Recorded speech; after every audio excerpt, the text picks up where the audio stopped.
Hello and welcome to वाईएससीज YouTube channel. हमने एक वीडियो सिविक्स के बारे में डिस्कस कर लिया है पहले ही। आज हम उसी सिलसिले में सेकंड वीडियो शूट कर रहे हैं, जिसके अंदर मैं आपको बता दूं कि आपने क्या क्या पढ़ लिया है और हम क्या क्या आगे और पढ़ने वाले हैं। हमने बेल्जियम की प्रॉब्लम और श्रीलंका की प्रॉब्लम को डिस्कस कर लिया, किस तरह वहाँ पर मेजॉरिटी थी। श्रीलंका के अंदर हमने थोड़ा और डिटेल में डिस्कस किया कि वहाँ पर ये मेजोरिटेरियनिज्म क्या है। ये हमने श्रीलंका के अंदर पढ़ लिया किस तरीके से सिंहल भाषा थी, वहाँ पर उन्होंने ऑफिशियल कर दिया। साथ ही टॉप टायर पर उन्हीं के लोगों को वो दे दिया कि दर्जा दे दिया कि वही वहाँ पर अपॉइंट हुए। और साथ ही हमने देखा कि तमिल ने किस तरीके से इस चीज़ को उल्टा किया, या उन्होंने किस तरीके से इस चीज़ पर रिवेंज लेने की कोशिश की, या किस तरीके से उन्होंने पार्टीज फॉर्म की। ये जिस तरीके से हुआ उसके बाद उनका क्या रिजल्ट आया, जैसे कि सिविल वॉर, जिसके अंदर बहुत से लोगों की डेथ हुई। अब सेम प्रॉब्लम बेल्जियम में भी थी। अब बेल्जियम वालों ने इसको किस तरीके से आगे इन्होंने किस तरीके से पावर को डिस्ट्रीब्यूट किया है, कुछ और क्या, जो हम आगे आज डिस्कस करेंगे। इसके अंदर आपको ये पता चल जाएगा कि पावर शेयरिंग इंपॉर्टेंट है या नहीं है। आप खुद समझ लेना इसके बाद से कि बेल्जियम ने जो मॉडल अपनाया उसके अंदर उन्होंने पावर शेयर की या नहीं की, या श्रीलंका ने जो मॉडल अपनाया उधर उन्होंने पावर नहीं शेयर की तो क्या हुआ। आइए हम इसके बारे में, आज का ये जो टॉपिक है हमारा तीसरा, इसके बारे में डिस्कस करते हैं। Accommodation of Belgium and elements of Belgium model. हम पहले इस टॉपिक को यहाँ तक पढ़ेंगे, उसके बाद हम इसके बाद का ये आगे वाला पोर्शन अगली स्लाइड में कंप्लीट करेंगे। बेल्जियम के अंदर आपको पहले ही बता दिया था मैंने कि वहाँ पर 59% डच बोलने वाले लोग थे, 40% वहाँ पर फ्रेंच बोलने वाले लोग थे और 1% जर्मन स्पीकिंग लोग थे। अब उस ये जो एथनिक कंपोजिशन था उसके अंदर से उन्होंने कौन सा रास्ता निकाला वो हम आज डिस्कस करेंगे। आपको मैं थोड़ा रिकैप करूँ तो मैं उधर बता दूँ 1950 और 1960 के बीच में वहाँ पर भी थोड़ी तनाव की स्थिति पैदा हो चुकी थी, क्योंकि जो ब्रुसेल है, क्या कहते हैं अपने बेल्जियम की राजधानी ब्रुसेल, वहाँ पर 80% फ्रेंच थे जो रिच और पावरफुल थे, और 20% डच थे जो कि उनके लिए वो विरोध कर रहे थे उन्हीं का। तो मैं आज आपको इसी का आगे बता रहा हूँ, ये जो उसके बाद हुआ उसकी बातें सारी। Rather than disregarding the difference, यानी जो डिफरेंस है उसको भुलाते हुए, the government took measures to accommodate them यानी वो जो मेजोरिटी में नहीं थे उनको सहारा दिया। अकोमोडेट का मतलब आप सिंपल लैंग्वेज में ले तो इसका मतलब होता है सहारा देना। इन्होंने उसको सहारा दिया कि ऐसा नहीं सोचा कि वो अलग है, जैसे सिंहल और तमिल के बीच में हुआ कि सिंहल वालों ने मेजोरिटी का फ़ायदा उठाकर उनकी भाषा को वो क्या कहते हैं अपने अकोमोडेट नहीं किया, जो सहारा नहीं दिया गया। यहाँ पर इन्होंने ऐसा नहीं किया, उल्टा उन्होंने कुछ मेजर्स लिए कि किस तरीके से हम सहारा दे सकते उन्हें। They recognise the existence of cultural and regional differences. उन्होंने ये भी देखा कि जो कल्चर है और जो ये जो रीजनल है, जो एरिया वगैरह ये सब जो अलग अलग हो रखा था वहाँ पर, इन्होंने इसको भी पहचाना कि ये भी एक बहुत बड़ी समस्या है। उसके बाद amendment the constitution for 4 times to resolve this problem. और इतना ही, यहाँ तक ही नहीं रुके, इन्होंने जो डच वाले थे उन्होंने कॉन्स्टिट्यूशन को 4 बार अमेंडमेंट भी करवाया। अमेंडमेंट का मतलब हिंदी में होता है चेंज करना। इन्होंने कॉन्स्टिट्यूशन के अंदर 4 बार चेंज करवाया कि जिससे कि जो दूसरे भाषा वाले लोग हैं उनको कभी तकलीफ ना हो। अगर आपके पास एनसीईआरटी की बुक हो उसके अंदर एक फ़ोटो दिया हुआ, आप ध्यान से देखना, जिसके अंदर ऐसे एक बॉक्स बना हुआ है। यहाँ पर एक डायरेक्शन का फ़ोटो दे रखा है। यहाँ पर एक भाषा में डच के अंदर यहाँ पर साइन के डिस्क्राइब किया हुआ कि साइन किस तरफ जा रहा है, कुछ इंस्ट्रक्शन है वो वहाँ पर लिखे हुए। सेम चीज़ उसी के नीचे फ्रेंच भाषा में भी लिखी हुई है, जिसका मतलब ये हमें समझाता कि यहाँ पर जो बेल्जियम मॉडल है जिसके अंदर दोनों भाषाओं को समान वितरण किया गया है, दोनों भाषाओं को समान अथॉरिटी दी गई है। आगे की स्लाइड में हम देखेंगे कि जो ये बेल्जियम मॉडल के जो एलिमेंट्स हैं, जो तत्व हैं, जो चीज़ें हैं, वो क्या क्या थी। ये एक बार आप ये इसको पूरा पढ़ लीजिए या स्क्रीनशॉट ले लीजिए, मैं इतने में थोड़ी देर साइड में आ जाता हूँ।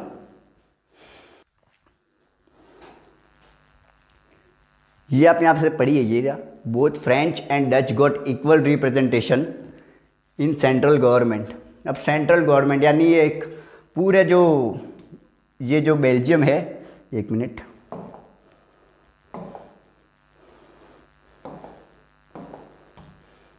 ये मान लीजिए पूरा जो बेल्जियम है इसके अंदर जो गवर्नमेंट थी, कॉन्स्टिट्यूशन वहाँ पे भी था, जो सेंट्रल गवर्नमेंट है वहाँ पर उन्होंने ये देखा कि फ्रेंच जो बोलने वाले और जो डच बोलने वाले उनका गॉट इक्वल रिप्रेजेंटेशन, मतलब अगर 5 लोग डच के हैं तो 5 ही लोग फ्रेंच के भी होंगे, ऐसा इन्होंने बनाया वहाँ पर कॉन्स्टिट्यूशन को। Many power of central government have been given to state government, यानी जो पावर जो पहले सेंट्रल के पास ही थी, जो सेंट्रल को अधिकार था कि ये सब चीज़ें करने का, वो अब उन्होंने धीरे धीरे स्टेट को देते गए, धीरे धीरे धीरे। इसी को अपन कुछ और शब्दों में कहें तो इसी को अपन डिसेंट्रलाइजेशन कहते हैं, जो आपके आगे वाले आने वाले चैप्टरों में आप पढ़ेंगे।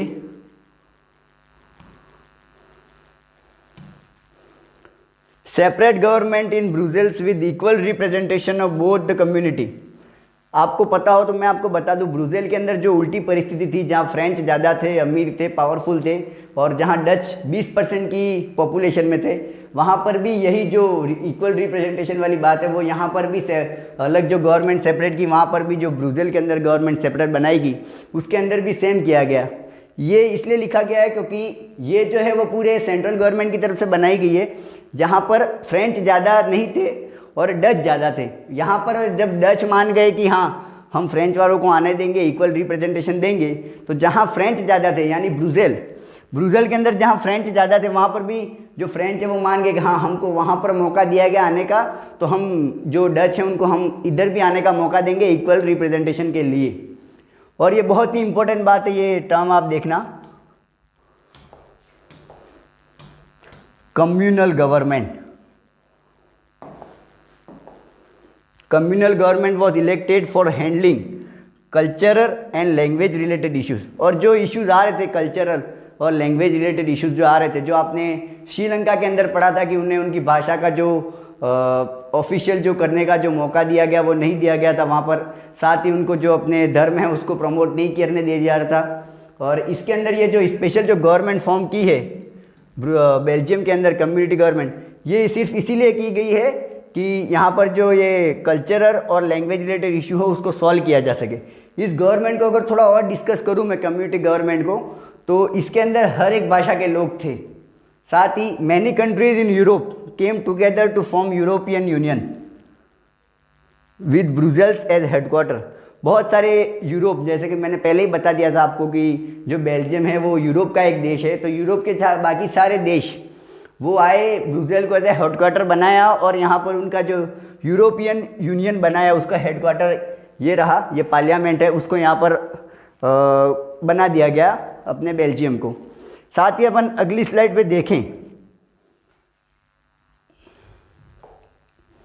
तो ये जो एलिमेंट ऑफ बेल्जियम मॉडल से वो यहाँ पर ही समाप्त हो जाते हैं कि ये किस तरीके से बेल्जियम का मॉडल है वो कितना शानदार था। और यहाँ पर ये देखा जा सकता है कि इन्होंने आने वाली पीढ़ी के लिए भी कितना बढ़िया जो है डिसीजन लेके गए हैं। यहाँ पर ही हमारा ये जो श्रीलंका और बेल्जियम की जो स्टोरी है यहाँ पर एंड होती है। इसके बाद से हमारा रियल जो चैप्टर है उसका जो मीन है, जो कि समझने में बहुत ही ईजी है, और उसके बाद से हम समझेंगे पावर शेयरिंग इम्पोर्टेंट क्यों थी। Is power sharing desirable? Desirable मतलब वांट, यानी चाहिए या नहीं चाहिए। इज पावर शेयरिंग डिजायरेबल और नॉट? इसी को हम आगे डिस्कस करते हैं। पावर शेयरिंग डिजायरेबल है या नहीं है उसके दो रीजंस हैं। एक तो है प्रूडेंशियल रीज़न, एक है मॉरल रीज़न। प्रूडेंशियल रीजन और मॉरल रीजन डिटेल से आपको पढ़ाने से पहले मैं चाहता हूँ कि आप ये स्क्रीनशॉट ले लें, जो कि आपको ये जो 1 मार्क्स क्वेश्चन है उसके अंदर ये वाले हेल्प कर सकते हैं आपको, तो आप एक बार इसका स्क्रीनशॉट ले लीजिए।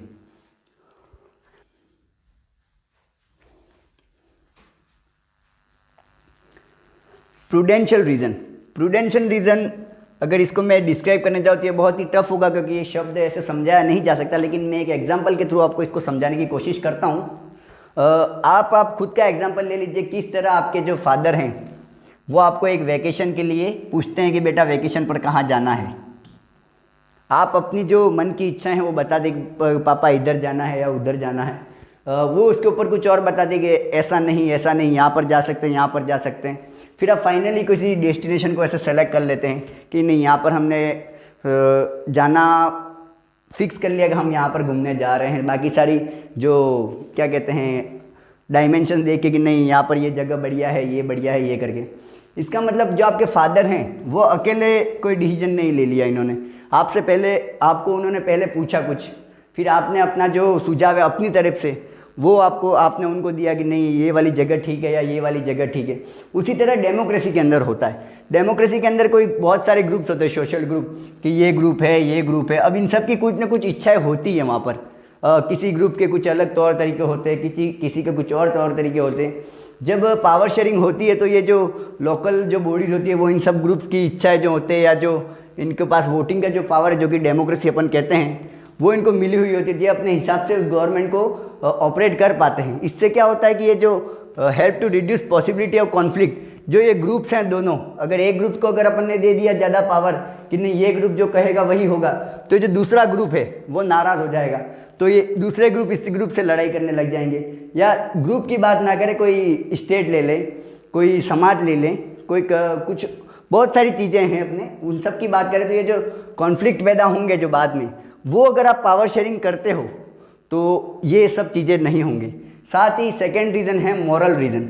मॉरल का मतलब होता है नैतिक, नैतिकता का भाव। इसको मैं डिस्क्राइब करता हूँ आगे।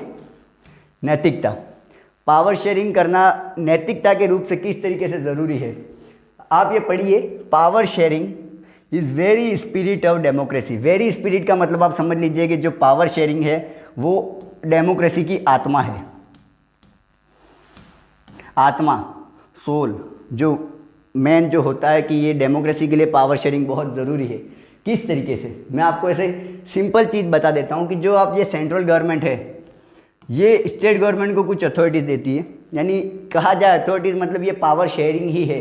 ये जो स्टेट गवर्नमेंट है, एक आपको पता हो तो पंचायत नाम की चीज़ होती है आपके आसपास देखा जाए तो। पंचायत जो होती है वो इसी तरीके से अपने पास होती है।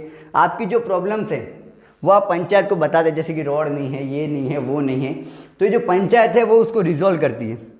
ये जो हुआ इसी को पावर शेयरिंग कहते हैं कि पावर इधर थी, इसके पास तो थोड़ी पावर इन्होंने इधर दी और इधर से थोड़ी इधर आई। ये जो हुआ ये पावर शेयरिंग है और ये डेमोक्रेसी का यही काम है। डेमोक्रेसी मतलब आपने जिसको इलेक्ट किया वो आपके काम करे, आपके मतलब पर्सनल एक बंदे के नहीं, वो काम करे जो समाज के लिए सही हो। तो इन्होंने जो डेमोक्रेसी हुई पावर शेयरिंग की वजह से, उन्होंने इसकी जो डेमोक्रेसी की जो डेफिनेशन है उसको बरकरार रखा पावर शेयरिंग ने। तो पावर शेयरिंग इन दोनों रीज़न के लिए डिज़ायरेबल है कि नहीं, पावर शेयरिंग होना ज़रूरी है। नहीं, अगर नहीं होगी पावर शेयरिंग तो ये बहुत जल्दी तानाशाही का रूप ले लेती है। अब ये टॉपिक मेरे हिसाब से why power sharing is desirable यहाँ पर ख़त्म होता है। हम थोड़ा और आगे चलेंगे जिसके अंदर मैं आपको बता दूँ ये forms of power sharing. Forms of power sharing मतलब पहले आप ये आराम से पढ़िए, आपको पढ़ते ही समझ में आ जाएगा। थोड़ा मैं और डिटेल में बताऊंगा इसको आगे से, एक बार इसका स्क्रीनशॉट ले लीजिए। फॉर्म्स ऑफ पावर शेयरिंग, अभी मैं लास्ट में जब आपको बताया कि जो आप हैं, आपको अगर कोई समस्या आ रही है तो आप जो पंचायत में कंप्लेन करते हैं ये आपकी पावर है। यही बात यहाँ पर लिखी गई है, one basic principle of democracy is that people are the source of all political power. ये जो आप खुद हो वही आप खुद एक अपने आप में एक सोर्स हो पॉलिटिकल पावर का। In modern democracies power sharing arrangement can take many forms. बहुत तरीके से पावर शेयर की जा सकती है। इधर हमने 4 तरीके से बताया गया है, हॉरिजॉन्टल डिस्ट्रीब्यूशन, वर्टिकल डिस्ट्रीब्यूशन, साथ ही अमंग डिफरेंट सोशल ग्रुप्स और among political parties, pressure groups and movements. अब इसके अंदर समझाने का इतना कुछ है नहीं, लेकिन फिर भी मैं कोशिश करता हूँ आपको थोड़ा थोड़ा बताने की। इसके अंदर हॉरिजॉन्टल डिस्ट्रीब्यूशन, हॉरिजॉन्टल का मतलब होता है इस तरीके से, horizontal distribution, power is shared among different organs of government such as legislature, executive and judiciary. ये टर्म अगर आपको पता हो तो मैंने फर्स्ट वीडियो के अंदर ही आपको समझा दिए गए, तो भी मैं फिर से एक बार आपको समझा देता हूँ। लेजिस्लेचर ये इसका नाम है जो चीज़ आपके लिए कानून बनाती है, एग्जीक्यूटिव जो कानून आपके लिए लागू करती है, और जुडिशरी अगर आपके साथ कुछ गलत होता है, आपके कानूनों का हनन होता है, अधिकारों का हनन होता है, जुडिशरी इसको ये आदेश देती है, इसको कहती है कि ऐसा कानून ना बना, इसको कहती है कि कानून बना दिया तो आप इसको वापस ले या अच्छी तरीके से क्रियान्वयन करें जिससे कि आपके अधिकारों का हनन ना हो। Each organ maintains a system of checks and balance. ये चेक्स एंड बैलेंस, ये क्वेश्चन पूछा जा सकता है आपके, system of checks and balance कौन सी तरीके से डिस्ट्रीब्यूशन को कहा गया है। तो ये हॉरिजॉन्टल डिस्ट्रीब्यूशन को कहा गया है। ये इसका कहने का मतलब ये है कि ये जो एक है लेजिस्लेचर, ये इसको चेक कर सकती है, ये जो एग्जीक्यूटिव है वो इसको चेक कर सकती है, और ये जो जुडिशरी वो इनको चेक कर सकती है या बैलेंस कर सकती है। जैसे कि अगर मान लो कि आपके साथ कुछ गलत हुआ तो इन्होंने चेक करके आपने इनको कहा, फिर ये उस चीज़ को सही करके इसका बैलेंस कर देते, इसीलिए इसको कहते हैं चेक्स एंड बैलेंस। साथ ही अगर सेकंड की ओर आएँ तो ये है वर्टिकल डिस्ट्रीब्यूशन। वर्टिकल यानी ऐसे सीधा। यहाँ पर आप देखेंगे सेंट्रल गवर्नमेंट, यहाँ पर देखेंगे आप स्टेट गवर्नमेंट, और यहाँ पर पंचायत। ये जो है, ये जो पावर का जो डिस्ट्रीब्यूशन वो इस तरीके से हुआ है, इसी को वर्टिकल डिस्ट्रीब्यूशन कहा गया है। इसके अंदर डीप में अगर पढ़े तो अपन पढ़ सकते हैं, powers can be shared among governments at different level, या लेवल को टायर भी कहते हैं। Central government, state government and local government. Such government are called federal government. ये बहुत ही इंपॉर्टेंट पॉइंट है, क्योंकि आने वाला जो चैप्टर है आपका ये इसी के ऊपर बेस्ड है। जो पावर आपने यूँ शेयर की है उसी के ऊपर आपका अगला चैप्टर आने वाला है। इसी को फेडरल गवर्नमेंट कहते हैं। अगर ये क्वेश्चन आए तो इसका आंसर ये होगा कि फेडरल गवर्नमेंट किस प्रकार के डिस्ट्रीब्यूशन को कहा गया है, तो ये वर्टिकल डिस्ट्रीब्यूशन हो गया। When such power distribution is followed, अगर इस तरीके से फॉलो किया गया तो the constitution lay down the power to each tier of government. Constitution के अंदर इन सबके लिए पावर का जो क्राइटेरिया है फिक्स कर दिया गया है। ये जो पावर है इसके अंदर सबके लिए अलग अलग पावर रखी गई है कॉन्स्टिट्यूशन के अंदर, और सभी के पास पावर्स होती है अपनी खुद की। इस टायर वाले के पास, इस टायर वाले के पास, और इस लेवल वाले के पास भी। अपन नेक्स्ट स्लाइड की ओर जाते हैं, इसका भी आप स्क्रीनशॉट ले सकते हैं। Among different social group power is shared among different religious linguistic ethnic groups. आप खुद समझिए, आपके खुद के जो धर्म हैं उसके पास अपनी खुद की पावर से, उसे प्रचार प्रसार करने की पावर से, उसे बढ़ावा देने की पावर से। लिंग्विस्टिक, आपको भाषा की छूट है। हमारे देश के अंदर 22 ऐसी भाषाएं हैं जो कॉन्स्टिट्यूशन के अंदर लिखी जा चुकी हैं। मतलब ऐसे अंदर वहाँ पर मेंशन है कि इस 22 भाषा को हम स्केड्यूल लैंग्वेज कह सकते हैं, अनुसूची के अंदर है ये भाषा। वो आपके पास एक पावर है। एथनिक ग्रुप हैं, जाति वाले ग्रुप हैं। एम्पावर सोशली वीकर सेक्शन, जो समाज के अंदर जो नीचे तबके वाले लोग हैं या जो आर्थिक रूप से कमज़ोर हैं, उनको ऊपर लाने वाली जो पावर्स हैं। आपके पास गवर्नमेंट इतनी सारी फैसिलिटीज़ प्रोवाइड करवा रहा है, ये सब आपकी पावर्स है, जो पावर्स आपके पास आई हैं। इसका एक एग्जांपल देखें अपन तो ये जो कम्युनल गवर्नमेंट है बेल्जियम की, ये इसी का उदाहरण। कम्युनल गवर्नमेंट का फॉर्म इसीलिए हुआ था कि किसी भी तरीके से कल्चरल और लैंग्वेज बेस्ड कोई इशू उत्पन्न ना हो, और अगर हो भी तो इसको हम रिजॉल्व कर सकें। ये जो है ये इसी बेस पे बनाया गया था। ये जो पावर है आपके पास वो इसी बेस पे, आपके पास खुद की पावर से आप अपने धर्म का प्रचार प्रसार कर सकते हो। ये सब आपकी ही पावर्स हैं। अगर इसको और डिटेल में करी जाए तो ये जो चौथा पार्ट है ये इसको हम डिस्कस करते हैं। Among political parties, pressure groups and movements, interest group such as industrialist, farmer, traders etcetera, sharing of powers among various movements group.